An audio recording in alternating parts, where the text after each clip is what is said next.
नमस्कार दोस्तों, स्वागत बा रउरा लोग की फिर से एक नया पारिवारिक कहानी में। अगर कहानी अच्छा लगे तो लाइक और सब्सक्राइब करी और कमेंट के माध्यम से बताई कि ई कहानी रउरा लोग के कैसन लागल। माई, चंदा मामा के शादी कब हुई? चुन्नू अपन माई से ठुनकते हुए पूछलस। अरे, चंदा मामा के शादी खातिर तहराज का पड़ल बा, सुधा खिसते हुए मुन्नू से कहलस। मुन्नू कहलस कि नंदू के नई मामी आइल बाड़ी और उ नंदू के एक बड़ा सा बंदूक खरीदले बाड़ी। मन्नू पूछलस, हमार चंदा मामा के मामी भी हमरा के ओइसने खिलौना ला के दिहन। सुधा मन्नू से कहलस कि शादी तो बड़ लोग के होला, तार चंदा मामा अभी छोट बाड़न, जब उ बड़ होइयन तब उनकर शादी हुई। सुधा केहू तरह मन्नू के अपन फुसला के अपन जान छुड़ैलस। मन्नू अब रोज चंदा के देखे और ओकरा के बड़ा होखे के इंतजार करे लागल। 4-5 दिन बीत गईल त उ फिर पैर पटकते हुए स्कूल से आइल और कहे लागल कि तू अपन भाई के आकाश में काहे बैठा देलू? अब उनका साथे हम कैसे घूमे जाइब और कैसे खेलब? सुधा ई नया सवाल सुन आपन सर पकड़ लेलस और कहलस कि परसों हमनी के नानी के घरे चले के बा। ओइजे जाके अपन नाना जी से ई सवाल करिह, अभी सो जा। मन्नू अपन खिलौना के अलमारी में बंद करते हुए माई के पास जाके सुत गई। सुधा दिन भर के थाका रहे, ऐसे मन्नू के सहलाते हुए जल्दी सुत गई। मन्नू बिस्तर से खुलल खिड़की से चंदा के देखे लागल। ओकरा याद आइल कि दुबई में भी चांद और सूरज आकाश में आवेलन। उ चांद के अपन पापा के जल्दी घरे भेजे के कह दी। मन्नू कहत रहे कि माई सुत गईल, ऐसे धीरे धीरे ही बात करब। फिर उ चंदा कहे लगलन कि चंदा मामा रउरा नीचे चल आई, ऊपर से गिर जाइब त चोट लग जाई। उ फुसफुसाते हुए ओकरा आवाज आइल कि कैसे आई, सीढ़ी त टूट गईल बा।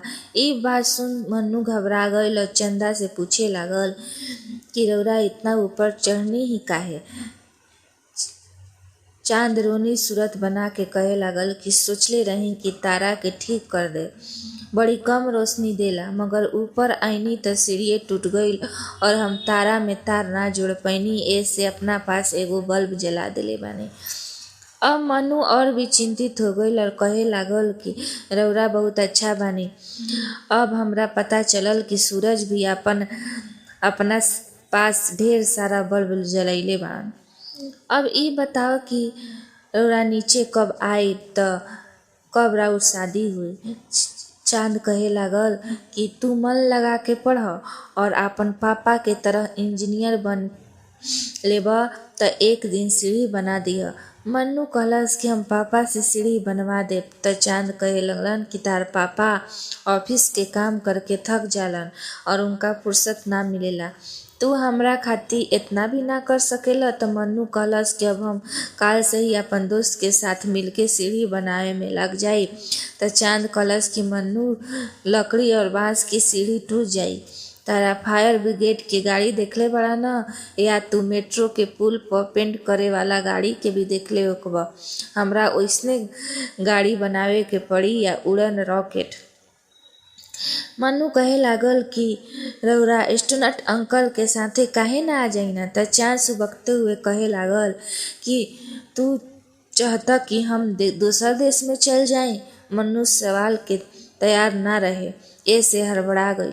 उ सोच में पड़ गईल कि कहीं अमेरिका या रूस के लोग ओकर मामा के ले गईल तो ओइजे जेल में बंद कर दीही, काहे कि भोलू मामा के त पासपोर्ट वीजा कुछ भी नइखे। मन्नू कुछ बोली त चांद बोल पड़ल कि अब तू मन से पढ़ाई कर, वरना हम इंतजार में आसमान में ही लटकल रह जाई। मन्नू किट्टी प्रॉमिस कइलस और सुबह से पढ़े में लाग गईल और इंजीनियर बन के रॉकेट से अपन चंदा मामा के धरती पर वापस लाई। मुन्नू के तभी जोर से पेशाब लागल त उ बिस्तर से उठ बैठल। घड़ी में नजर घुमैलस त 5:30 होत रहे। उ फ्रेश होके पढ़े खातिर बैठ गईल और आधा घंटा में ही सब होमवर्क बना लेलस। सुधा उठल त मन्नू के खुद से पढ़ल देख अचरज में पड़ गई। अब त मन्नू के पढ़े के नियम बन गई रहे और ऊ अपन कक्षा में सबसे होनहार छात्र में गिनल जाए लागल। कल ओकर रिजल्ट आवे वाला रहे तो चंदा मामा से कहलस कि प्लीज मामा पापा के आवे खातिर कह दी। आशा के अनुरूप ए बार परीक्षा में ऊ विद्यालय में सबसे अच्छा नंबर लाइल तो ओकरा ढेर सारा शाबाशी और पुरस्कार मिलल। ऊ तो फूले ना समावत रहे और जब ऊ मम्मी के साथे घर आइल तो आश्चर्य में पड़ गईल काहे कि ओकर पापा दुबई से आ गई रहन। पापा मन्नू के ढेर सारा प्यार देलन और अपना साथे ढेर सारा खिलौना भी ले अइलन। मन्नू दिन भर खिलौना से खेलत रहत रहे और थक के सुत गईल। मम्मी ओकर रात के खाना खातिर जगैली तो ऊ खिड़की पे जाके चांद के देखे लागल, पर ओइजा तक काला अंधियारा के अलावा सिर्फ कुछ तारा ही लौकत रहे। ओकरा लागल कि चंदा मामा बुरा मान गईलन काहे कि हम उनका के पापा के भेजे पर धन्यवाद ना कहनी।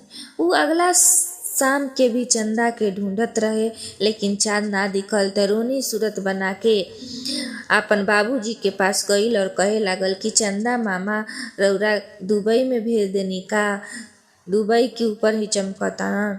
तब ओकर बाबूजी बतैलन कि कल अमावस रहे ऐसे चांद ना दिखल, कल चांद के देखिए पतला दिखाई दिहन।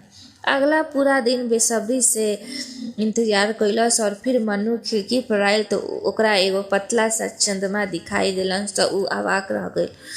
ऊ पापा से पूछे खातिर दौड़ल, आज चंदा मामा खाली झकियन, ई बात रउरा के चंदा मामा बतैले रहन का। तब ओकर पापा ओकरा के लैपटॉप पर वीडियो देखैलन जेकरा में पूर्णिमा और अमावस के चर्चा रहे। मन्नू के रोनी सूरत बना के कहलस कि चंदा मामा ई बात उनका से ना बतैलन और बाकी सबके बता देलन।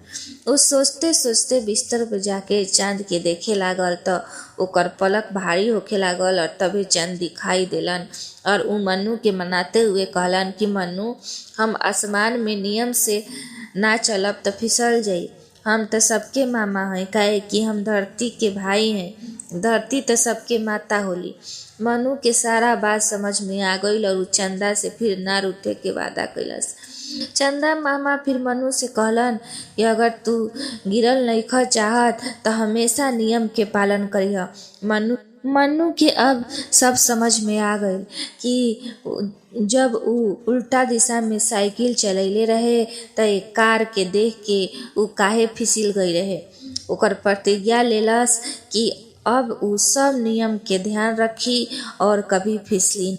दोस्तों ई कहानी एजे समाप्त होता। अगर कहानी अच्छा लगे तो लाइक करें, सब्सक्राइब करें और कमेंट के माध्यम से बताएं कि ई कहानी रउरा लोग के कैसन लागल। धन्यवाद।